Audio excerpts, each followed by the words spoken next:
together. I appreciate it. Thanks, buddy. Is that Rusev?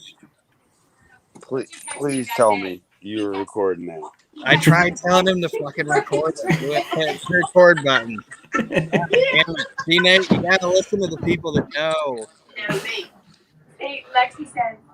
You got none of it? I got the end. He got, thank you, buddy.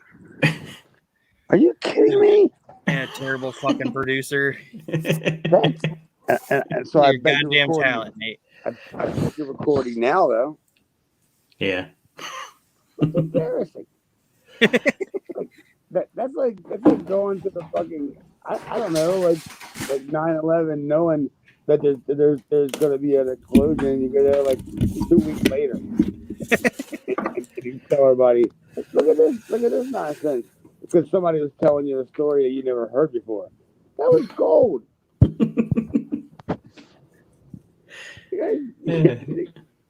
You're my neighbor bitching at me.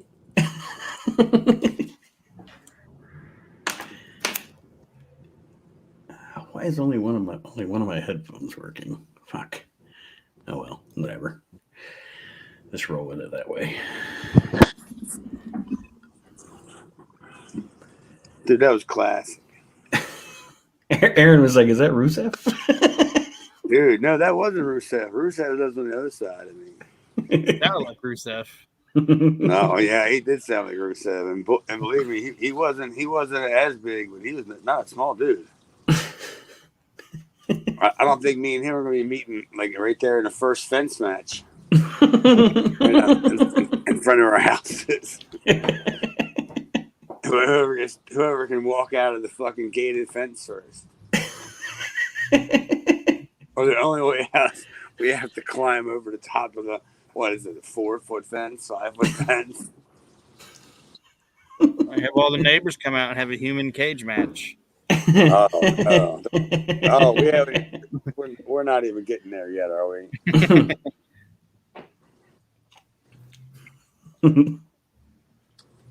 Well, if you want to even approach that, can you think of a better way to promote the people that are going to be your human shield than have every single one of them get beat up? Right? Like, didn't Mr. Hughes run in and start clotheslining people? Or Everybody. Like the whole entire what he's calling a human shield. Like, there's going to be a winner. Yeah, it's going to be not going to be any of them people that are out in the ring. James Ellsworth. Like he'll make it he'll go to Saudi, I bet. That was kind of brutal, man. Yeah.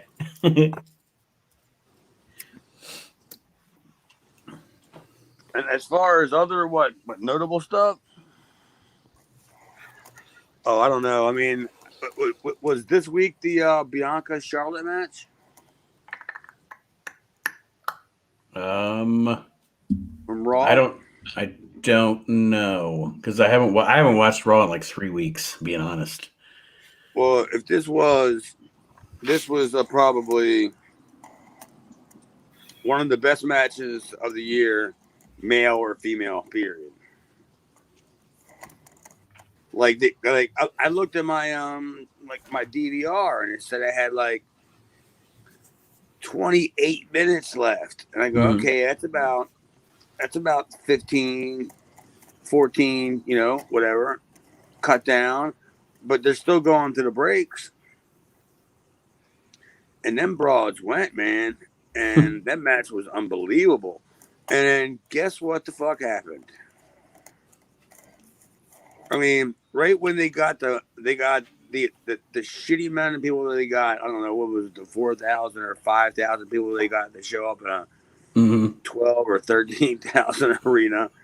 They got them. They got them to cheer. What did they do? They had Charlotte just run outside the ring and grab a chair and get disqualified. Right at like whatever it was, 11 o'clock or whatever. Mhm. And I just threw my hands in the air and I said, I don't know what to tell these guys. You know, like I wouldn't know. Would you guys even tackle this? It's the old 50-50 booking sucks. You know, nobody ever gets to keep the heat. They don't know how to heat them up and keep the heat anymore. Well, because they don't know how to heat anybody up. Mm-hmm. Who's heated? Other than Roman I mean, in that company, nobody. you know, I mean, you could argue Bobby Lashley, right? Mm-hmm. I mean, you know, not personally for me, Drew McIntyre, because I couldn't.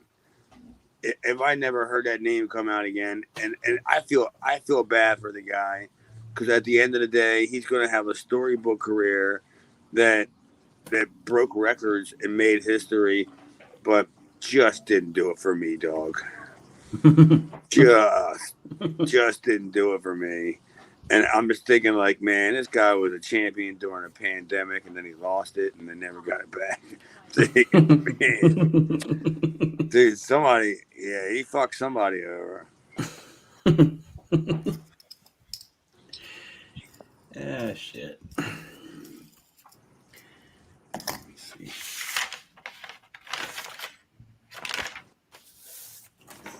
Okay. Did anything else happen this week? You turning pages and shit like you're fucking reading a diary. What the fuck are you doing over there? You keeping secrets from everybody? or which your group? Which one of your groups are you posting all these little secrets on that you got? We Can't Wrestle, the Archie Mitchell fan appreciation page. Which page? That was getting made. The Archie Mitchell money. The Archie Mitchell money group. Yeah, he won the 4-way dance. Is there seriously an Archie Mitchell shirt? No. Oh. It only comes in triple XL though. Uh-huh. It only comes in triple XL. I don't care. There's a belt. There's a belt and it's got a fatty R buckle on it. Oh. Well, you know what? You know what they say? That was like putting a hat on a hat. On a hat. Ah, shit. I heard Cornette say it earlier this week, and I said I hope you caught it, because I don't listen on the same day it comes out. I listen whenever I get an opportunity, and I figure you probably do too. Yeah. And I'm listening, and then when he said it, I'm driving down the street going, he said, "Put a hat on a hat."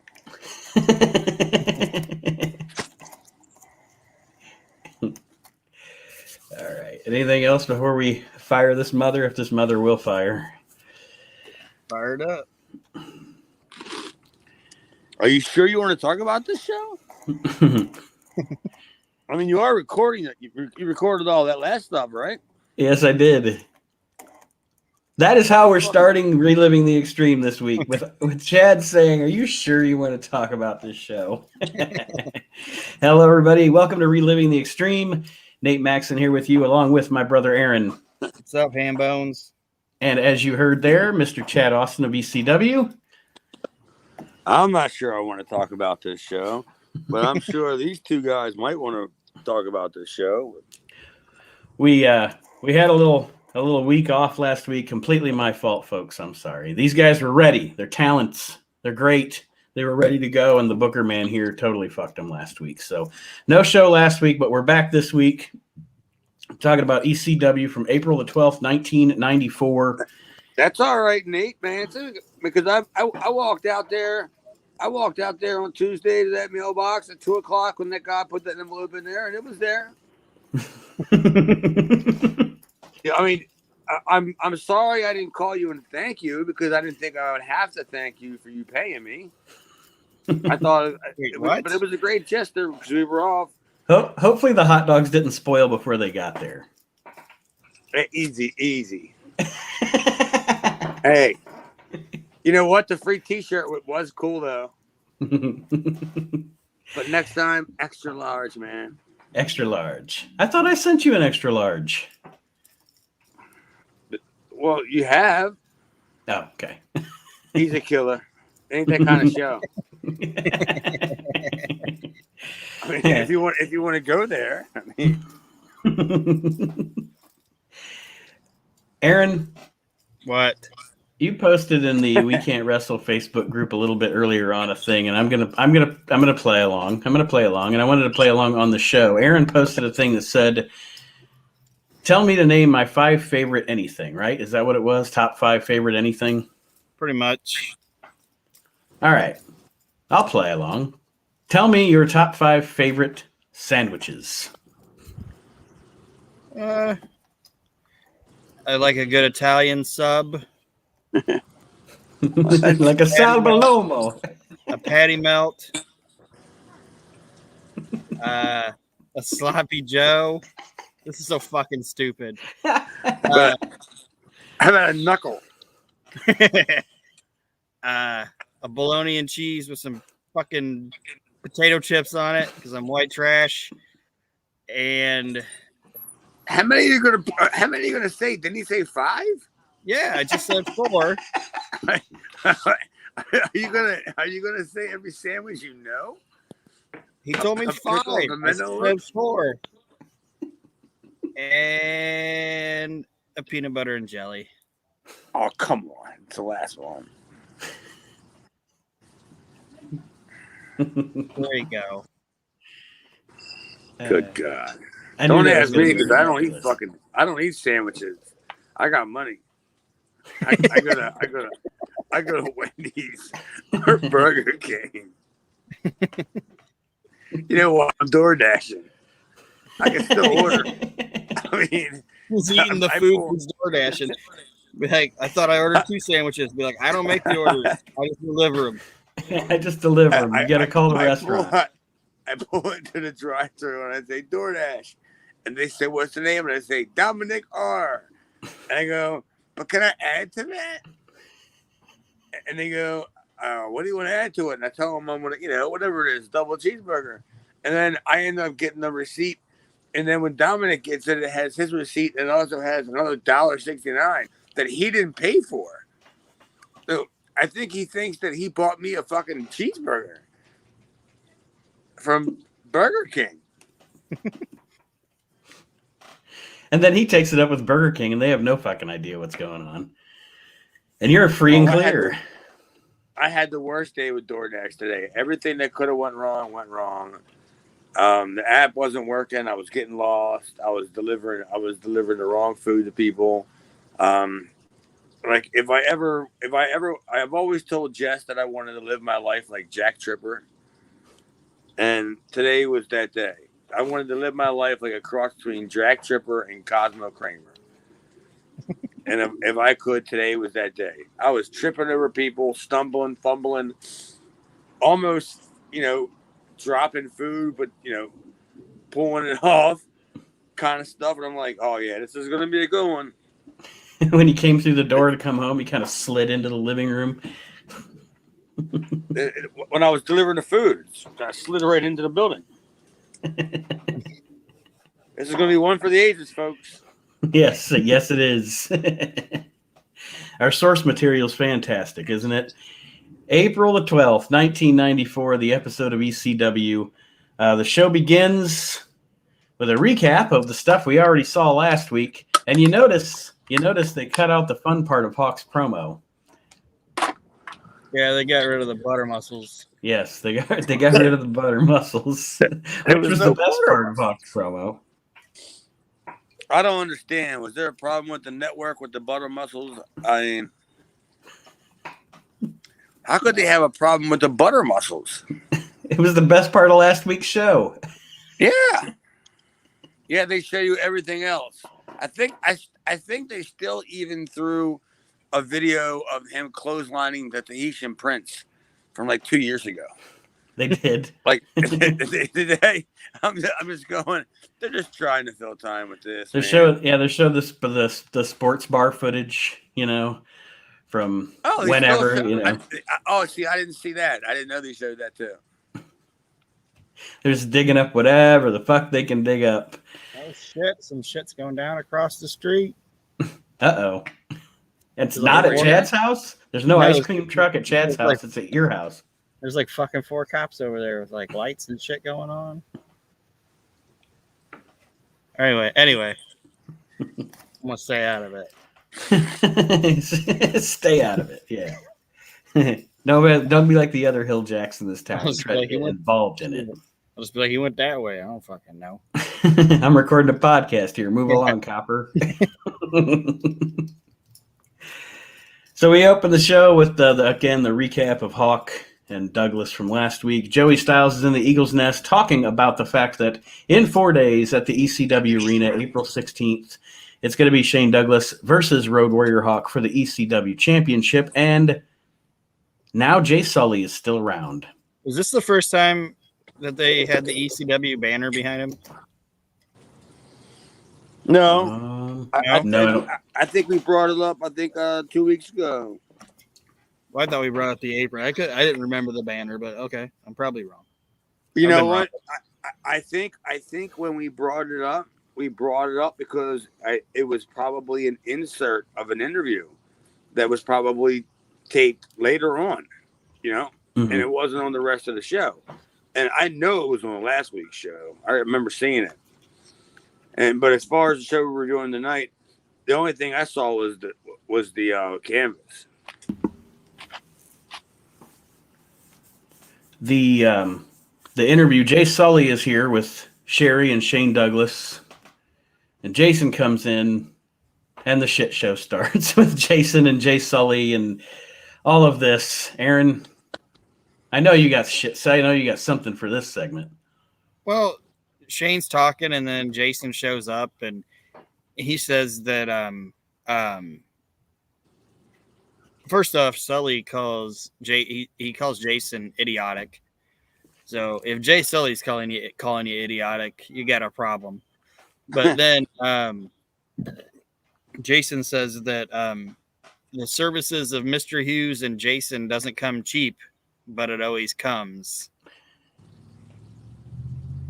That's what he said. Yeah, that sure is. He just laid that egg. That must have been the bad joke that I wrote after when I said Mr. Hughes promo, and I wrote bad joke. That was it. Yeah, I And didn't write down what it was. And did you guys see Sherry's reaction when he said it? I didn't. He says it, and she just looks at Shane and doesn't even try to like hide the fact that she's just like, Jesus Christ. She turns around, looks at him, and it's just like, Jesus Christ. What a terrible joke. Good. Jason is a bit of a ham bone. He's not my ham bone pick of the week. But I don't know what the fuck is going on over there. Keep going. Sorry. Sorry. It's like You're distracted. It's Pops fine. is like right across the alley. So Marty Jannetty's already in the ring. No? Marty Jannetty, what? I don't know. I'm just trying to get something out of you guys. Aaron's got movers, it sounds like, going on over there. Well, I don't know what the hell. He's got lawn care. What the fuck you got going on at this late at night?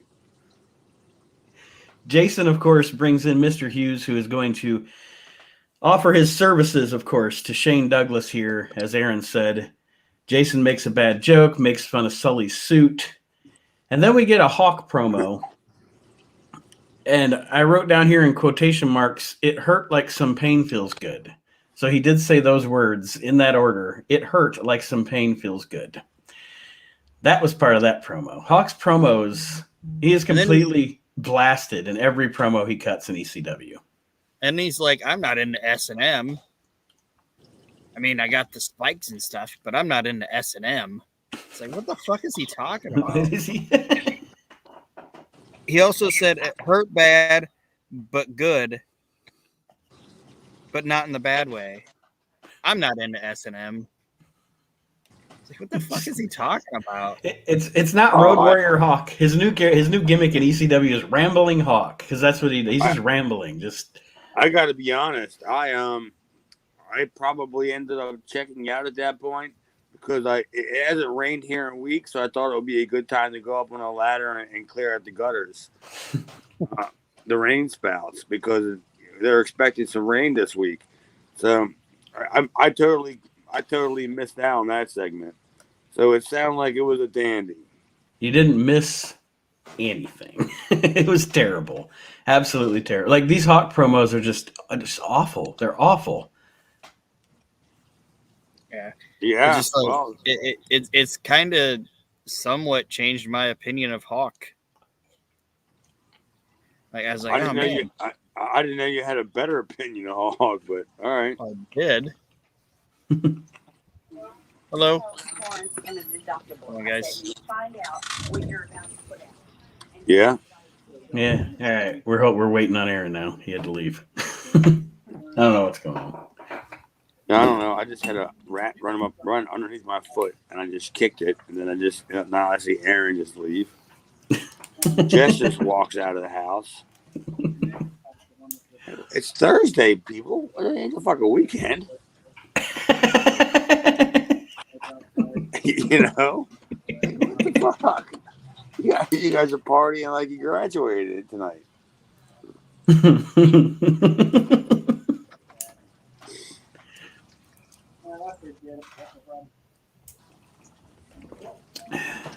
Aaron got a pee or something? I don't know what he's got going on. He's got the police across the street. Now he just excused me and walked away. Well, at least when I got to pee, I try to give you a heads up for a pause to tell you that, hey, can you pause this so you pee? He just gets up and leaves. I didn't have to pee. The fucking cop showed up. Because you had to pee? No, he said some fucking naked dude jumped a fence or something. Because he had to pee? He said, "Have you been out here long?" I said, Having "Maybe an hour." And he said, "Did you see a naked guy jump the wooden fence over there?" And I said, So you "No." were jumping fences naked? Not in me. that little bit of time you were gone from the show? Not me. He was asking if I had witnessed that. And I said, "No." Oh, yeah. Oh, you lied. Yeah, you did, because you were the I guy said- doing it. I said, if I had, I probably would have told you when you pulled up. Oh, I have doubts in this story. Oh, man. I'm gonna leave this in, and if I can make it happen, I'm gonna play "Bad Boys" by Aini Kamosi over this. Yeah. That's why I told you guys hold on, because dude showed up with the flashlight and he was doing the whole cop thing, like flashing the flashlight like this. I was like, "What's All up, because man?" you had to pee. That's To be, it wasn't me. that's a rough neighborhood you live in. Y'all guys shoved up against the car, all that nonsense, and you're like, man, he's got to pee. Why didn't you use the bathroom? Because the fucking front yard was closer. I don't fucking know. Aaron's life is more interesting than this episode of ECW tonight. Yeah, I don't know what the fuck. That's why we're going way off the rails. They keep flashing that fucking light over here by me too. It's like, I'm not the naked guy. I have a hoodie on and some pants. I'm not buying this at all. I don't know who does the memes or anything of that nonsense, but somebody needs to get on that one.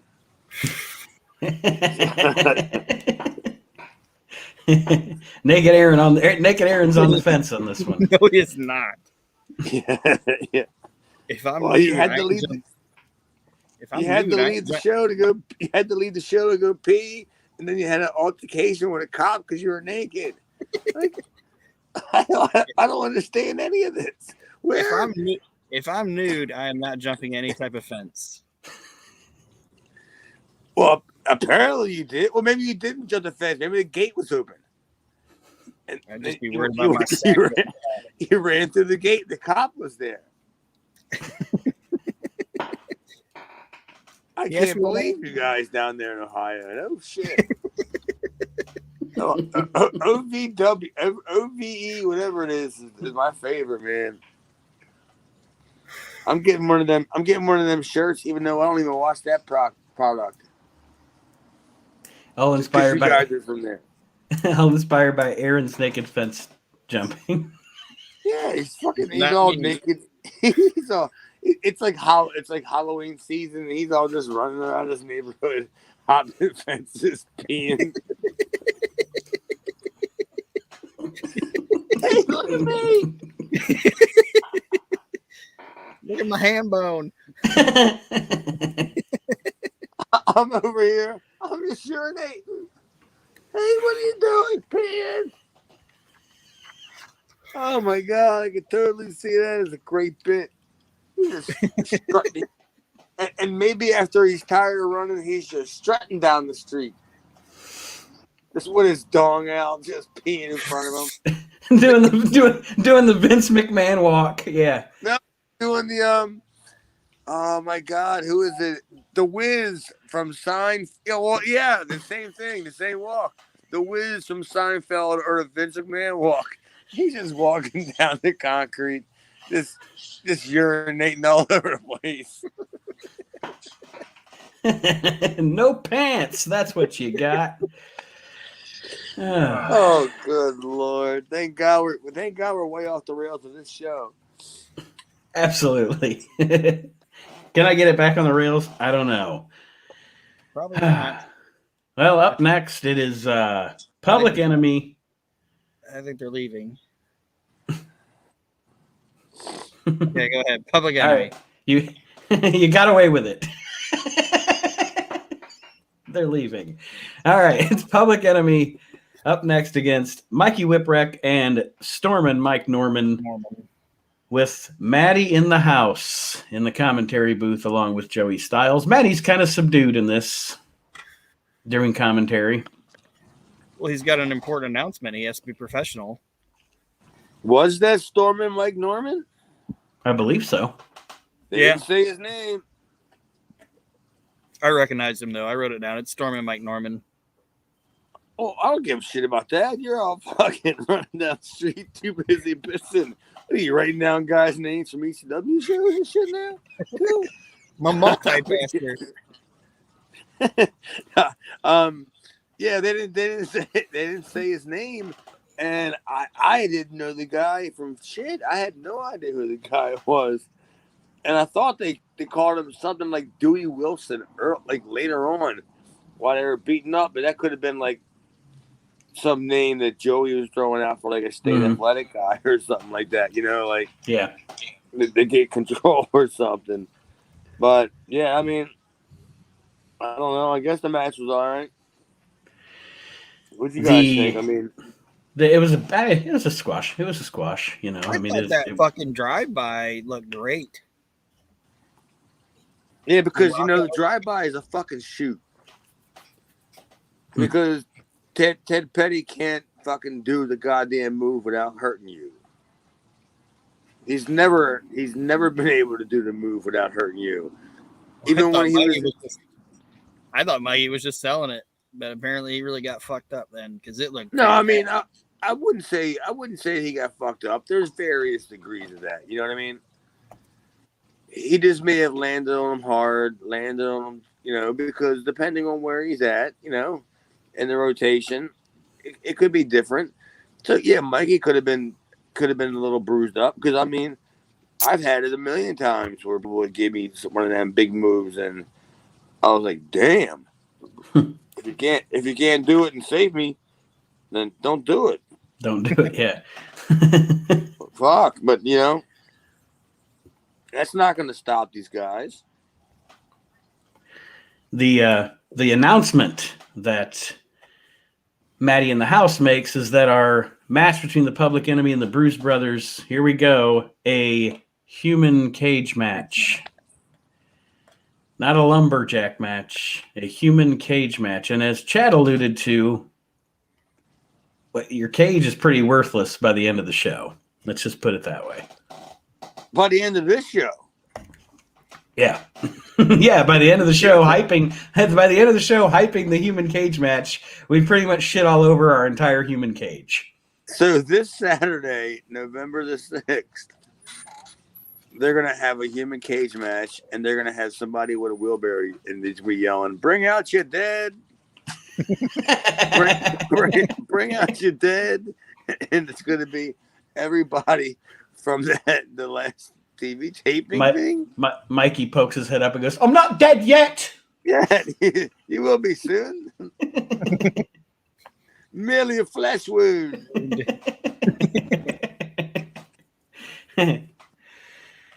Oh man, but yeah, the match itself just pretty much a squash match. Public Enemy goes over. We go back to Joey and Maddie in the Eagle's Nest again, sitting awkwardly close to each other, obviously. And then a video of the history, I guess, between the Public Enemy and the Bruise Brothers, which it's effective. I mean, the two teams, the what they do together is, to me, pretty effective. They work. I don't want to say work well together, but they mesh. The matches, I like what I've seen so far between the two teams. Dude, Aaron, I'm gonna go to you. I'm gonna ask you this first. You tell me. Like, haven't these two guys, these two teams had like one of the best feuds that are going on right now? Oh yeah, that's And honestly. Oh, go ahead, weren't you like really anticipating to see where this feud was going? Yeah, that's actually in my notes. It's like this, honestly, out of all the shit that's been happening since we started watching this is the most effectively hyped thing that they've done. Mm-hmm. Like the feud's cool, the videos are cool, it's intriguing. I'm not bored with it. I've actually enjoyed the Bruise Brothers Public Enemy feud. And you realize the Bruise Brothers really haven't been there. No, what? This is 2 tapings? I think. Yeah, they haven't come in for any big shows in the last 2 months or month and a half, whatever. Yeah, because the match that they had that went all over the arena that was featured not last week, but the week before, that wasn't one of the big shows. That was just a TV taping. So yeah, they haven't been. Yeah. They were in they weren't even in that cage deal, were they? The Ultimate Jeopardy thing. Were they in that? No, they weren't. No. So yeah, you're right, Chad. They haven't. This will be their first. I think this is their first quote unquote big ECW arena event. That's not a TV taping style event. I wonder. I mean, I didn't. I wonder if any of you guys caught it. Like what? I mean, oh, you mean the show that's coming up? Right. Oh, okay. So the match that was already on was already taped. Yeah, that one was from the TV taping. We got to see that one a couple of weeks ago on the TV show, or highlights of it.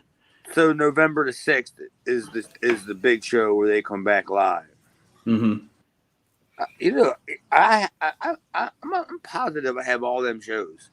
I gotta go find that because I want to see what the crowd was like for the Harris Boys, because it has to be pretty much the beginning, right? Yeah. I mean, you got this April 16th show. You've got them and Public Enemy. Sabu's coming back. You've got Hawk and Douglas. But I mean, overall, you're getting more and more as the shows go on. There's more and more stuff that is ECW. You know, the TV shows are still I mean, just kind of rough in a lot of spots. But the big shows, like the ECW arena shows, like the Saturday shows, they're getting pretty stacked at this point. Well, that's a production issue, right? I mean, that's just the way that it's presented. Like, imagine, all right, remember when they shot, I'm going to say maybe late 96 when they shot basically from that hard cam up on not on the Eagle's Nest, but on the stage gimmick? Yeah. Wasn't that some of the best footage? That's what they shot when they were in Tampa, when they were in Ocala. Like, they shot that, like, they may have had 2 cameras, but it was predominantly a 1-camera shoot. And that's part of the glitz and glamour of ECW, is that it looks like it almost shouldn't be happening. Right. But that's part of the aura. That's part of the appeal. That's why it stands out. You know, to me, even there are people that are on other podcasts and stuff that we all listen to, I guess, that would say ECW doesn't age well or it loses its luster if it's taken. I don't think so. Like going back and even watching this crappy stuff, I think it's fine. And I think it has an iconic image, you know. And like you said, Chad, the look of the shows is different from everything else. And it looks almost accidental, like a fight broke out and everybody started recording, you know. With bad production. With bad production. But that's character. That gives it character. It looks different than everything else you're watching. ECW is always going to be around. I mean, I'll never not go to a show. Well, I probably won't go to a show anymore anyway. But I probably won't watch a show that at some point in time somebody's going to cheer ECW. Mm-hmm. And I have so many ECW shirts that I wear proudly all the time because I was proud to be part of that fucking revolution. And this might sound stupid, I don't know, but like there's always gonna be kids turning 13 years old.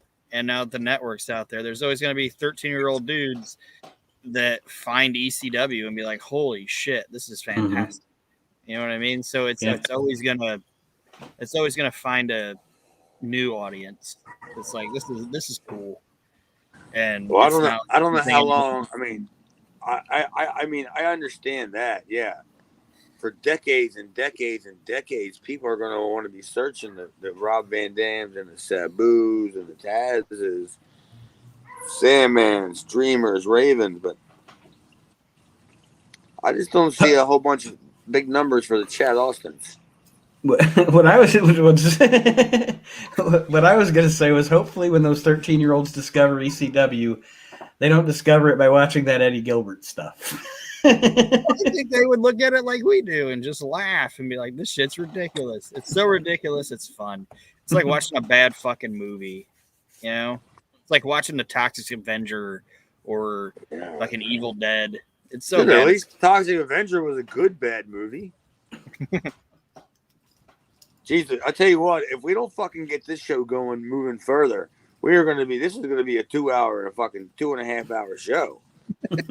Well, let's roll on here because the next segment got this human cage nonsense and the next segment that surgery and stuff that we're going to watch is the one that has my ham bone of the week in it. And no, it's not JT Smith or Jay Sully, but it is Jay Sully interviewing JT Smith. And he's talking to JT about winning the TV title. They say he needs to have his knee scoped.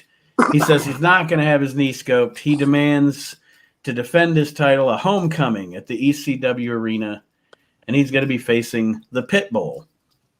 So before we get to the Pitbull, what do you think of the JT Smith promo, guys? I understood 32% of it. Well, that's fucking 62 and 62. Whatever that is, then that's what we got out of that promo between two of us. Because I didn't understand much either. I thought that he was yelling at Jay Sully for not getting his car washed. I thought he was just yelling. Like what's like he's like, what's the matter with you? What's the matter with you? Where's my car? I don't know. Whatever he said. I mean, I'm sure it was something about what Tommy Cairo or whoever it was. Who was it against? He's talking about the Pitbull. And okay. Well, yeah. I'm sure he mumbled something about the Pitbull. Well, Pitbull this week is my ham bone of the week, and here's why. The Pitbull comes into this screen, okay? And he's cutting the promo on JT Smith about kicking his ass. However, the fucking camera. He keeps looking. He's cutting the promo on JT Smith, looking at the camera instead of looking at JT Smith. And I'm like, would you look at your opponent? I'm screaming at the TV. What the fuck are you cutting your promo to the camera for? So yeah, he's never been on before. Pitbull is the ham bone of the week. Well, if this is your week, you can pick the ham you want. But the promo, no. Oh, then I disagree. I don't think he should be a ham bone. But go ahead, it's your week though, so you pick them. The crazy thing about the promo was the promo. I mean, there is some nonsensical, like I'm going to rip your knee out and eat it, but the promo in and of itself is a good, intense promo. It just was driving me nuts that he was looking at the camera and not looking at JT when he was talking to JT. If that makes sense. It was one of them. Well, whatever. I don't know what year to say it was. Whatever. 88 to 91 Ultimate Warrior promos. That's all it was. One of them. I'm gonna fucking shake the ropes and I'm gonna tell you I'm gonna. I'm gonna say a bunch of nonsense, but I'm gonna say it with enough intensity that you'll think I'm saying something. But that's how them guys were brought up. Because Gary was brought up a couple years before me, and that's how they did it, like that. Because they worked a lot of shitty shows, so it's not necessarily their fault that they do crap like that. Because it's not necessarily a bad thing, you know. Yeah, it might work somewhere. A question from me to you, because I'm naive about. I'm actually honestly because of that scene and everything. I'm naive about Gary Wolf before ECW. Were him and Anthony Durante a team? Because Anthony Durante hasn't come into ECW yet. Were him and Anthony Durante a team before ECW? Yeah.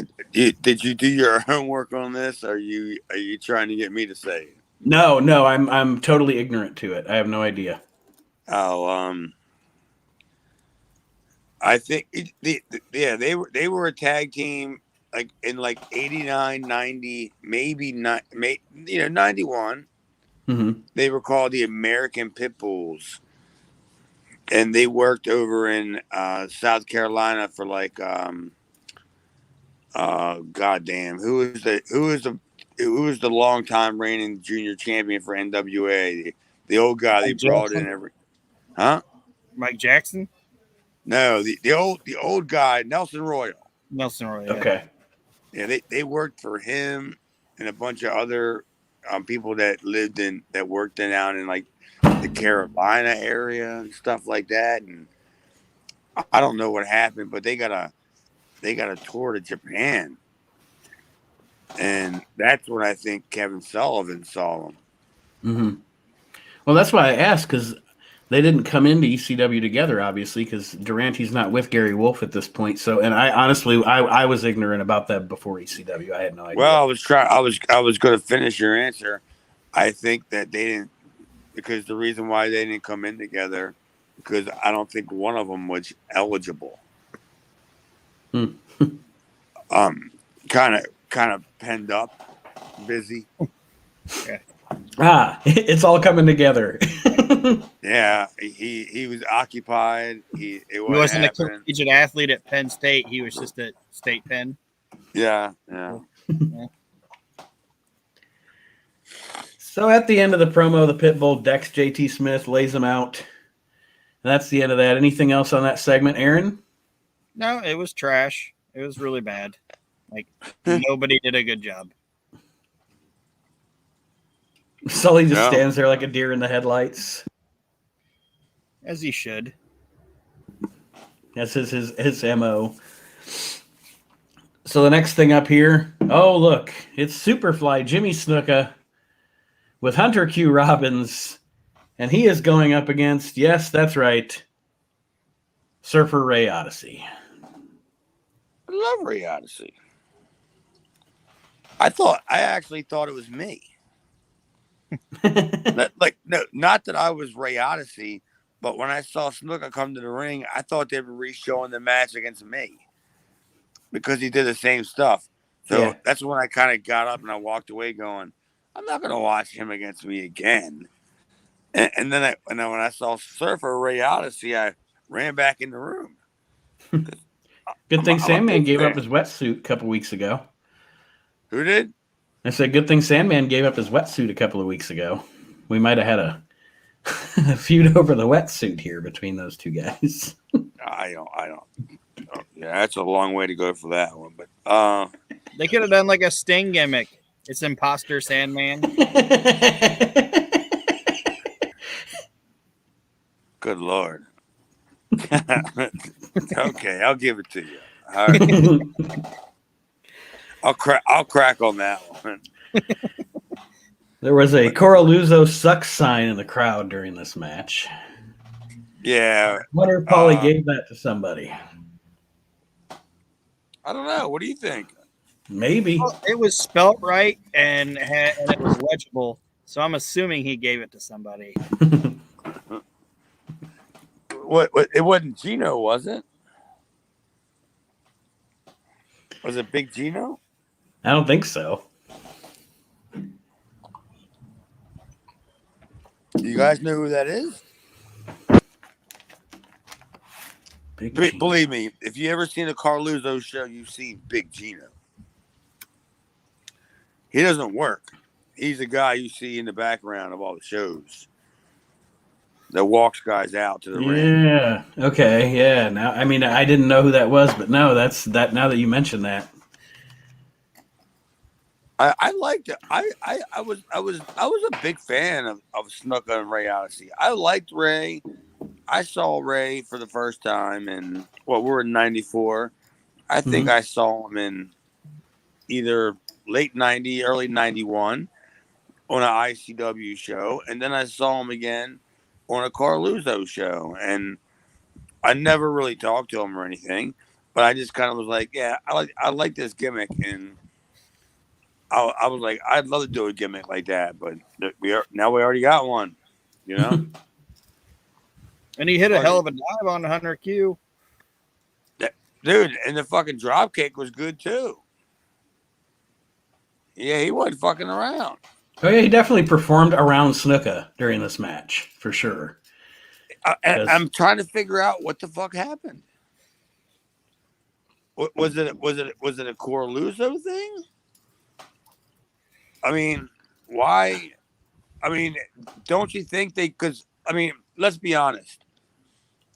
Ray Odyssey got more offense on Jimmy Snuka than I did. And I know I can sit here and take offense to it because of my long credits of guys that I've beaten so far in ECW. Can you help me out, guys? Can we say you beat the Pitbull? Yeah, I beat the Pitbull. You beat the Sandman. Yes, by the even though it was by disqualification, it counts. You beat the Rockin' Rebel. Oh, come on, seriously. Now you're not helping my record. Yeah, come on. Yeah, but you guys get the point. You beat Johnny Hotbody. Oh, a couple times, and like in various places. Oof. Yeah, but you guys get the point.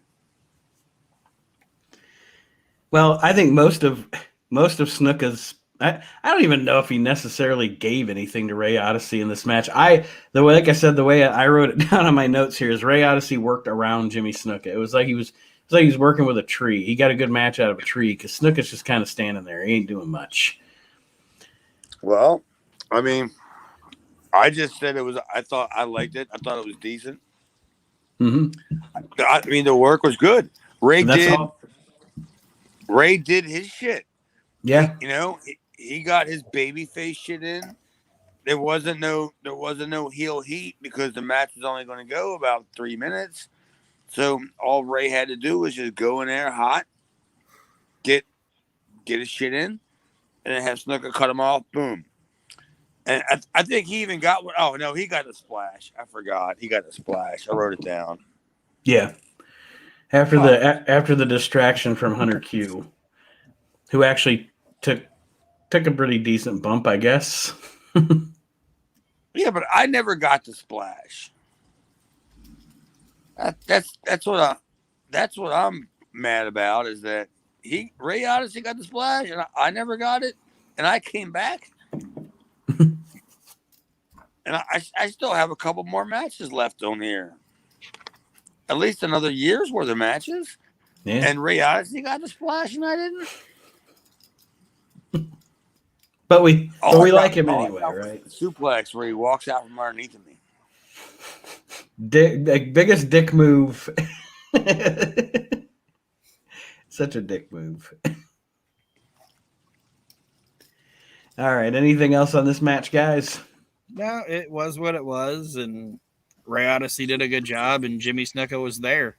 Yeah. Pretty much. Now we get a Tommy Cairo promo on the Sandman, talking about their feud that's going on. What do we think about this one? Because I don't have any notes on it. I just wrote Cairo cuts promo on Sandman. Well, Aaron, if you don't have anything, I would say they showed the ECW Arena show for the next show, and they had Shane Douglas and Dreamer versus Rebel. I thought that was more exciting than the Cairo promo. the fact that it said Dreamer versus Rebel. It's the best promo he's ever cut where he wasn't laying down. So, Who, Tommy Cairo? Yeah. Oh, there's no chance I'll watch that. That wasn't happening. I found something to do. The Cairo promo is the one he cut on fucking Sammy Callahan on our show. Yes. Do you remember that, Chad? No, fuck no. No. I'll go back. It looked like a little bull dyke. It was great. But anyway. Well, Dreamer versus Rebel. Can't wait. Yeah, Dreamer versus Rebel is going to be on this April 16th show. And they made a big deal about it, too. They're like, just announced. Like, it was this huge deal. Dreamer versus Rebel coming up. And that leads us to Tommy Dreamer versus the Sandman. This is fun. That's the word I'll use anyway. This is fun.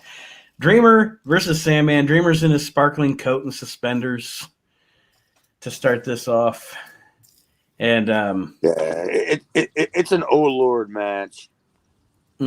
Yeah. This is like if old Vince was booking this, old Vince would book this match.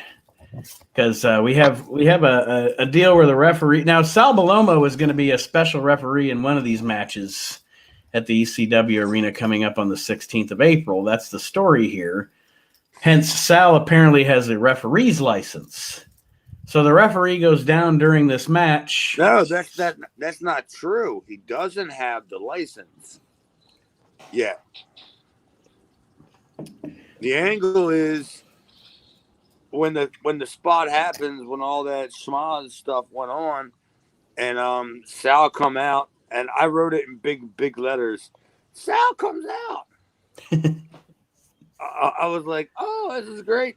And he counted 3, but then he put the referee's shirt on, and Joey Styles says, I guess Sal may have just earned his referee's license. So he really didn't have it for the angle, which is the way it should be, because if it was the referee's count, it was finalized. Right. So that's how you get a referee's license. How you just run into a match and put on a shirt and count to 3. Never knew it was that easy, folks. Dude, I don't understand why more of these sports stores don't sell referee shirts. I mean, you can get involved in a 24/7 title. You know, you can just end up just running around. You can just show up at any building, any building that's running shows, and you're wearing a referee shirt. Just walk around backstage. What are they going to say? They don't know who you are. You just point at your shirt. It's official. You just point at your shirt. It's official. I'm just on break from Foot Locker, trying to find a Cinnabon, and a match broke out. All right. I'm not going the Cinnabon route because I had an experience this week. So if we want to, we can do that on another fucking program. That'll be the lights out segment. Oh, the after dark. Dark side of the Cinnabon. That did not end up so well. Oof, that was a rough ride home. I can't wait to hear the story. Well, we only got about 5 minutes, so. The Sandman attacks Sal with a chair at the end of this after Sal screws him out of his victory here over Tommy Dreamer. We get a Paul E. Dangerously promo. First, he addresses Crash versus 911 coming up at the April 16th show. And then he says he does a great job, as he always does, of hyping the next show. He does a great job here of hyping the return of Sabu to the ECW arena. He's working off of all you've already seen from Sabu. And again, folks, I'm like a broken fucking record, but like I always say, if you could transport yourself back to 1994, you would realize how different seeing someone like Sabu on your TV screen was. So Paulie takes this time in this promo to remind you of the insanity that you've seen from Sabu so far, and he's coming back to ECW Arena, and he's going to take it to a whole new level on Saturday. That right there would have got me in the arena. But they don't even tell you who he's fighting. Do we know who he's fighting? Did you look it up? No, but good job. And they and to what you said there, they promised last week they were going to tell us this week who Sabu was facing at the arena, so they failed on that. But Paul E's promo was effective, very effective at hyping Sabu coming up at the next show. Oh, I think that was a great explanation as to what the angle was, Nate, as how you set that up, like as to what it was, because I think that was almost perfectly like that's the way that it was. Mm-hmm. And I think that's the way that they wanted you to see it, and that's the way that it played out, and that's the way that it was. And to what Aaron said, though, I do agree with him. They should have gone on their promise and told us who Sabu's facing at the show. But maybe somebody would just want to go just to see Sabu. It doesn't matter who he's fighting, Yeah, at this point, it's ECW starting to become the brand. ECW, Sabu's becoming the the martyr for the company. So yeah, how about you start with that? Mm-hmm. Like Vince started with Hogan, right? Right. There you go. There's your Hogan. Yeah, you got to build around somebody. Last and certainly not least, we have Mr. Hughes and Shane Douglas against Chad Austin, and I have no name written down because I don't think they said the guy's name, and I had no idea who it was. They didn't. No, they just said, "Oh, he's beating up some guy." That's his name. Chad. Chad, do you even know who it was? No, I have no idea. That guy doesn't, dude. Seriously, I have no idea. Nothing about that guy looked familiar to me. Clearly, we obviously didn't all talk together. Mm-hmm. It was kind of right before we went out there. It was like they're gonna squash you, and we were okay, whatever. And then it was all right. The other guy take the pin. Well, the other guy, when they said they were going to squash you, the other guy's appearance made me think he went, yeah, they're going to squash us, yeah, because he looked like a little weasel. But the saddest part is thinking about the dude listening to the podcast, and he's like, all right, I gotta make it all the way to April 4th. I think it's April 12th, and Chad's gonna talk about me. Up there again. And yeah, it'll be my time to shine. He's been sitting at the fucking Panera Bread, fucking telling everybody about how in 1994 he worked Shane Douglas and Mr. Hughes with Chad Austin. It was the biggest night of my life. And he's got to this podcast and he's listening and he's like, all right, I'm gonna sit through this fucking train wreck of an hour, and Chad's gonna put me over as being his favorite partner, and Chad's is like, I don't know fucking idea who he was. My favorite partner was Donnie. And then he's gonna eat it, and then he's gonna eat his gun. It's terrible. Well, don't say that. I mean, who knows, dude? The guy could actually hear this, and and you're telling him that I didn't think he was my favorite partner? Why? We had 30 seconds together. I've It had was 30-second encounters with women that I don't consider top people that were in my life. I want to tell you, though, you've both written great angles this week. Chad with his story with Aaron and the naked and the police and strutting down the street, and Aaron with his story of the forgotten jobber that was just waiting for his opportunity for Chad to mention his name on Reliving the Extreme. And then he Carrie Von Eriched himself. It was terrible. Oh, geez, I wish. Is the regular Carrie Von Erich reference. Hey, is there any chance we can start doing like any more listeners' questions? Or Yes, absolutely. We can do 'Cause that. Anybody that wants to Yeah, ask something out of this. anybody that wants to ask a question can message me or email me relivingtheextreme@gmail.com anytime. That's where I've gotten a couple of questions that we've gotten so far as the show has gone on. The Do you have comments any- what's that? Are there any kind of questions in there now? No. from girls?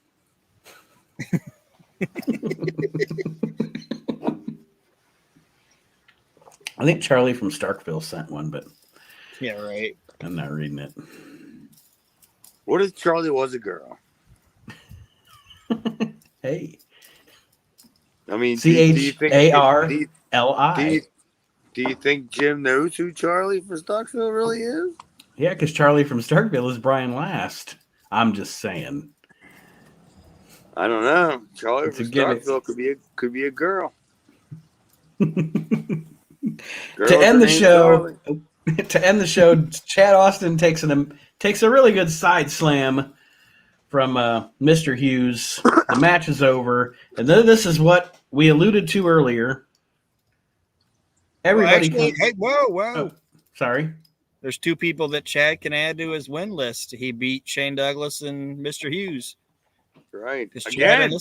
Yeah, you beat these guys by disqualification. They DQ'd Mr. Hughes. I think I beat Mr. Hughes twice by disqualification. This guy just can't keep my shoulders to the mat. He was asleep both times. He was a claustrophobia with whatever he was. He fell asleep in the match. So Jericho said about him in his book. Yeah. He said that he was a narcoleptic or whatever. So he steals shit? No, like he falls asleep. Like Jericho said he'd be like in '99. He was working, and they put him with Hughes, and Hughes would be at ringside, and he just fall asleep. I don't know. I don't get it. Like out of boredom, or is it Just because he had that fucking narcolepsy or whatever. He just fucking fall asleep. I'm pleading guilty. I don't know what narcolepsy is. I don't know what that is, but yeah, you said he's just sitting there and he just falls asleep. Yeah. So is that what a hypnotist gets for like his show? He finds a whole bunch of people that have narcolepsy, and he puts them in the front row, and he's like, "When I say 3, you're all gonna narcolept." Is that what they call it? Narcolept? I don't know. I'm just telling you what I read in Jericho's book. Oh, good Lord. The facts in Jericho's book. The astonishing tales of Jericho. Unbelievable. Wow, guys. So you really have no idea who that guy was? Me? No, I have no idea who that guy was. Like, he didn't look familiar. Nothing about him. Nothing about that looked familiar. But all I know was somebody was Sabu's the Lord of the Hardcores, and I thought that was the best part of the whole entire show. But at the end of this match, after Chad and some dude win by disqualification, Still win. the human cage comes out. It's Donnie Allen, He comes out. He gets murdered by Hughes. Billy Firebolt. He comes out. He gets murdered. You're not gonna do this, are you? Because I know we're already going long. So Mikey Whipwreck comes out. He gets murdered. Tommy Dreamer. Tommy Dreamer. The guy we didn't know from last week that I named Little Pedo. He comes out. He gets knocked out. Me? You. Yeah. Tommy Dreamer and Tommy Cairo. And then Hawk comes out and he doesn't get knocked down. There's got to be some more guys there. They got knocked out. Mike Norman. Stormy Mike Norman. I wrote him down. He came out. Yeah, he came. It was a who's that of professional wrestling came out and got knocked down by fucking Mr. Hughes. He said Billy Fireball.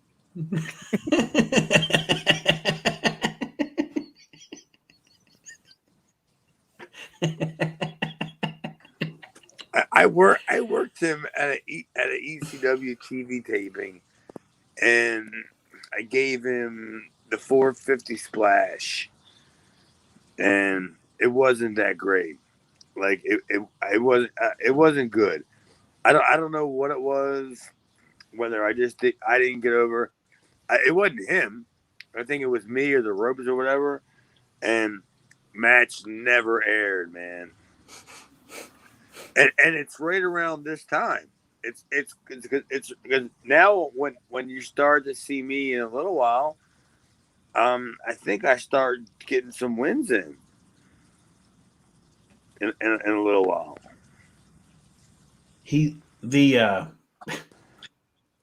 end of this, Hawk gets a side slam from Mr. Hughes, and he starts to get double teamed by Douglas and Hughes. That's kind of how we go off the air with this thing. But yeah, I mean, Chad, you're absolutely right. They were like, it's going to be a human chain. All your ECW superstars, they're going to be able to hold in the Public Enemy and the Bruise Brothers. And now they all got beat up by Curtis Hughes. Good job, ECW. Yeah. It wasn't the greatest promotional job for a gimmick, but you know. And Shane missed the ball, man. The minute they knocked Hawk down and left him down, Shane should have grabbed the mic and been like, "Who's a flippin' flap sack of butter muscles now, bitch?" Oh, and just left. Well, the only problem with that is he didn't. and yes, he should have. He should have called him Butter Muscles, maybe a couple times, and then even try to do the gimmick where you get the crowd to cheer it.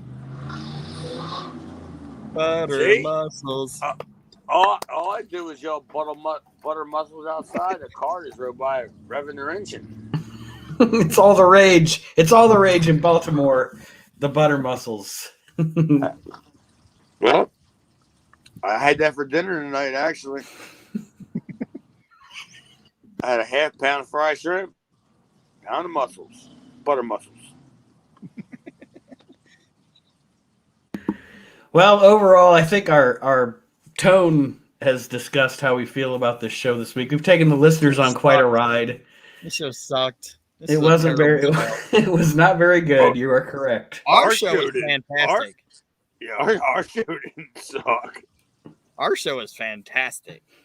The ECWs. I have a story that I told Jess that I was going to tell today that I said would make this the greatest fucking podcast ever, and then she goes, "You're not going to say that, are you?" And luckily for us, we just didn't have enough time. I want to hear it. Oh, maybe on the next adventure of this fucking jabroni journey. Jabroni journey, I love it. Is that the name of the show? Jabroni journey.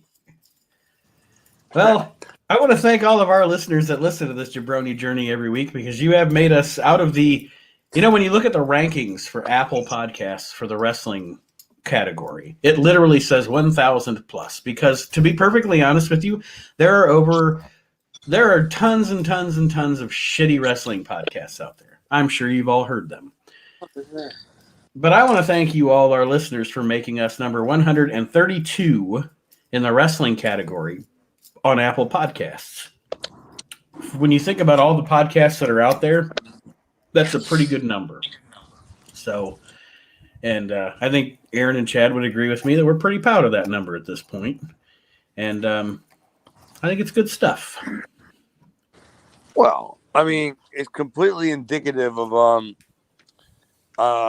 what's the old saying, Aaron? Like what they used to say back in the like the 60s and 70s, how the garden goes, the business goes. Yeah. Well, that's the same thing that goes here. Huh? The garden's the garden. The garden's the garden. Yeah, but that's how you know how the business is going.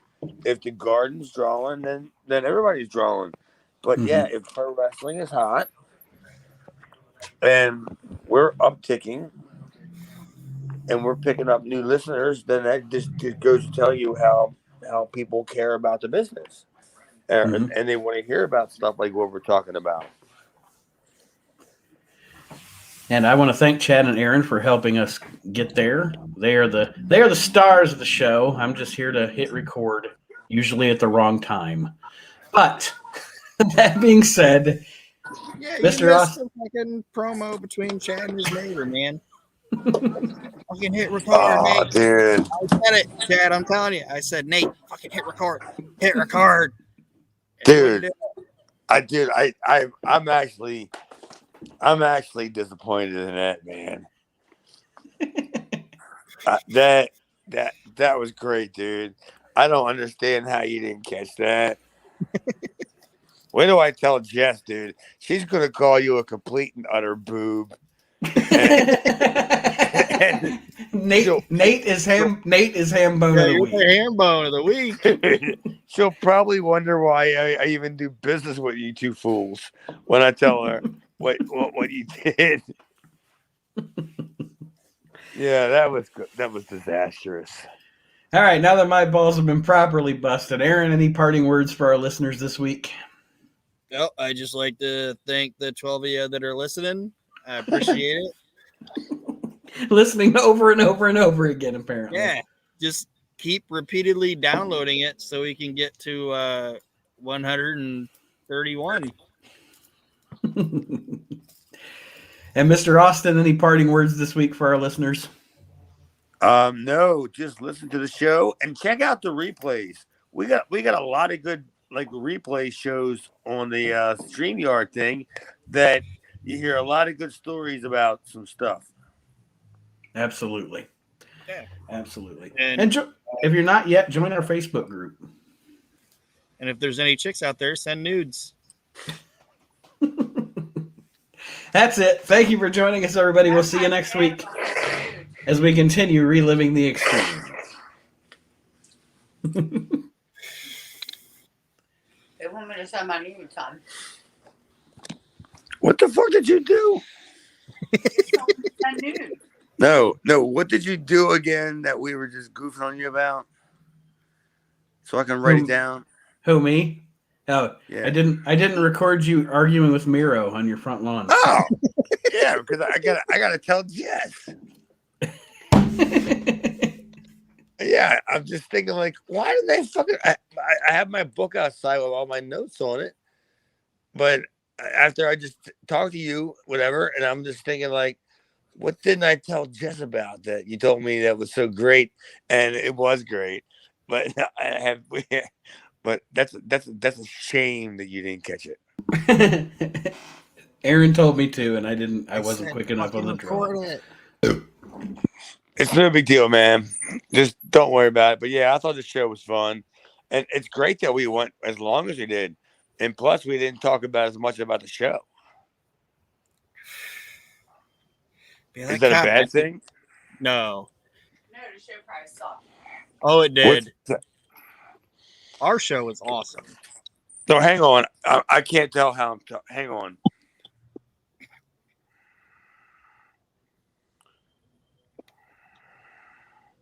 Are you there? Yeah. Well, I can't see you anymore, but I can hear you. But yeah, I mean, I kind of liked how that went, where we had other shit like they kind of took over the show, because I was kind of like monitoring the time, going, I don't know about this, man, because if they throw Tony Stetson out there, we're finished. Like we're not making this. I mean, so yeah, I'm glad. I'm glad it went well, because I thought it went well, and I'm sure. What's that? That cop cracked me up. He asked me as straight face as he could. He came up to the alley and he was like, "Hey," I was like, "Hey, what's your name?" I said, "Aaron Maxon," and he goes, "Did you see a naked man come over that picket fence?" I said, "No, I did not." He's like, "How long?" Because you said it's because you said not yet. Yeah, he said, Well, that's the best bit of the show, because I mean, I don't write down like jokes. You know what I mean? Mhm. I don't. I kind of like just kind of like make them up as I go along, and it's always about usually it's stuff about wrestling or whatever, or kind of stuff like that. But when I heard that, when I heard that, him running around naked, my mind's going to the best place, is by going, he's hopping all because he had to piss. So yeah, I can't wait to hear how that comes out. Yeah, that was good stuff, man. I mean, that was a great story time show where we got the wrestling shit in, but we also had a lot of fun. Yeah. Well, that's something I think we do well as a team, as a group. I think we all can sense when we have a show that doesn't have a lot of meat on it. All right, let's do some shit that isn't actually involved with the show, and mix it in there. Well, it's a good thing I saved that tease for the next show, because it's a doozy. Oh boy, it's a doozy. I wish I could even tell you guys, but if Jess was down here, oh, I better get off. She's coming down the steps now. She'll yell. She'll yell. I gotta go. I'll talk to you guys later. All right, man. All right. Thanks. Bye. Huh? I said, don't use me as an excuse. I don't know how to get off of this. How do you get off of this? Use the fucking off button, babe. Where's off? Swipe down. Swipe down. Give me the phone.